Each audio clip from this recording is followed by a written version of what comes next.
ಇನ್ನು ಬೆಂಗಳೂರಿಗರು ಬಹು ನಿರೀಕ್ಷೆಯಿಂದ ಕಾಯ್ತಾ ಇದ್ದಂತಹ ಯೆಲ್ಲೋ ಲೈನ್ ಮೆಟ್ರೋ ಬಗ್ಗೆ ಈಗ BMRCL ಅವರು ಒಂದು ಬಿಗ್ ಅಪ್ಡೇಟನ್ನು ಕೊಟ್ಟಿದ್ದಾರೆ. ಅದು ಆಗಬೇಕು ಅಂತ, ಬಟ್ ಅದು ಲೇಟ್ ಆಗ್ತಾ ಇತ್ತು. ಜೂನ್ ಅಂತ್ಯ ಅಥವಾ ಜುಲೈನಲ್ಲಿ ಮಾರ್ಗ ಮುಕ್ತವಾಗುತ್ತಂತೆ. ಆದಷ್ಟು ಬೇಗ ಮಾರ್ಗ ಓಪನ್ ಮಾಡಬೇಕು ಅನ್ನೋ ಸಂಬಂಧ BMRCL ಕೆಲಸವನ್ನು ಆರಂಭ ಮಾಡಿದೆ. ಸದ್ಯ ಇಲ್ಲಿ ತನಕ ಈ ಮಾರ್ಗದಲ್ಲಿ ಓಡಾಡುವ ಡ್ರೈವರ್ಲೆಸ್ ಟ್ರೈನ್ಗಳ ಬರುವಿಕೆ ತಡವಾಗಿದ್ದ ಕಾರಣ ಪ್ರಯಾಣ ಆರಂಭ ಆಗಿರಲಿಲ್ಲ. ಈಗಲೂ ಕೂಡ ಪೂರ್ಣ ಪ್ರಮಾಣದ ರೈಲುಗಳು BMRCL ಕೈ ಸೇರಿಲ್ಲ. ಈ ಮಧ್ಯೆ ಸದ್ಯ ತಮ್ಮ ಬಳಿ ಇರತಕ್ಕಂಥ 2 ರೈಲುಗಳಿಗೆ ಶೀಘ್ರದಲ್ಲೇ ಇನ್ನೆರಡು ರೈಲನ್ನು ಸೇರಿಸಿ ಮಾರ್ಗವನ್ನು ಸಂಚಾರ ಮುಕ್ತ ಮಾಡೋದಕ್ಕೆ ತಯಾರಿಯನ್ನು ಶುರು ಮಾಡಿದೆ. ಇದೇ ತಿಂಗಳ ಅಂತ್ಯಕ್ಕೆ ಒಂದು ರೈಲು BMRCL ಕೈ ಸೇರುತ್ತೆ. ಜೂನ್ ಮೊದಲ ವಾರಕ್ಕೆ ಮತ್ತೊಂದು ರೈಲು ಸಿಗುತ್ತೆ. ಅಲ್ಲಿಗೆ ಒಟ್ಟು 4 ರೈಲು ಈ ಮಾರ್ಗಕ್ಕೆ ಸಿಗುತ್ತೆ. ಈ ರೈಲುಗಳು ಸಂಪೂರ್ಣ ಮಾರ್ಗ ಪರಿಶೀಲನೆ ಮಾಡಿ ಜುಲೈ ಮೊದಲ ವಾರದಲ್ಲಿ ಈ 4 ರೈಲಲ್ಲೇ ಮಾರ್ಗವನ್ನು ಓಪನ್ ಮಾಡೋದು ಬಹುತೇಕ ಖಚಿತವಾಗಿದೆ. ಪ್ರತಿ 30 ನಿಮಿಷಕ್ಕೆ ಒಂದು ರೈಲಿನಂತೆ ಸಂಚಾರ ಮಾಡೋ ಸಾಧ್ಯತೆ ಕೂಡ ಇದೆ.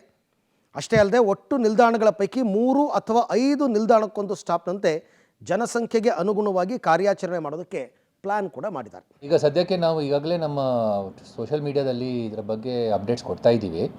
ಆದರೂ ಸಹ ನಮ್ಮ ಮೆಟ್ರೋದಲ್ಲಿ ನಮಗೆ 2 ಟ್ರೈನ್ಸ್ ಬಂದಿದೆ and we are now going for the regulatory approvals. ಏನು ಆಸಿಲೇಷನ್ ಟ್ರಯಲ್ ಮತ್ತು ಸಿಸ್ಟಮ್ಸ್ ಏನಂತ signalling testing, multiple train signalling testing ಏನು ಹೇಳ್ತಾರೆ, ಅದು ಮುಗಿಸಿದರೆ then we should be ready for going for the CMRS approval. So ಅದು hopefully ಈ ತಿಂಗಳು ಅಂದರೆ ಏಪ್ರಿಲ್ ತಿಂಗಳೊಳಗೆ ನಮ್ಮ ಮುಗಿತಿದೆ. 3ನೇ ಟ್ರೈನ್ ಮೋರ್ ಆರ್ ಲೆಸ್ ನಮ್ಮ outfitting we are expecting it to be 20th April ಅಂತ ಹೇಳಿ ಡಿಸ್ಪ್ಯಾಚ್ ಮಾಡ್ತಾರೆ ಅಂತ ಹೇಳಿ ಆಶ್ವಾಸನೆ ಕೊಟ್ಟಿದ್ದಾರೆ. ಅದು ನಮ್ಮ ಟೀಮ್ ಈಗಾಗಲೇ ತಾಂಡ ಒಂದು ಫಾಲೋಅಪ್ ಮಾಡಲಿಕ್ಕೆ ನೆಕ್ಸ್ಟ್ ವೀಕ್ ಹೋಗ್ತಾ ಇದ್ದಾರೆ. ಒಂದು ವೇಳೆ ಅದು ಔಟ್ಫಿಟ್ಟಿಂಗ್ ಸ್ವಲ್ಪ ಸಮಸ್ಯೆ ಇತ್ತು, ಏನಂತ ಹೇಳಿದರೆ ನಮ್ಮ ಮೆಟೀರಿಯಲ್ ಶಿಪ್ಪಿಂಗ್ ಮಾಡುವಾಗ ಮೆಟೀರಿಯಲ್ ಎಲ್ಲ ಬಂದಿರಲಿಲ್ಲ, ಅದೆಲ್ಲ ಏರ್ಲಿಫ್ಟ್ ಮಾಡಿಬಿಟ್ಟು ಈಗಾಗಲೇ ತಗೊಂಡು ಬಂದಿದ್ದಾರೆ.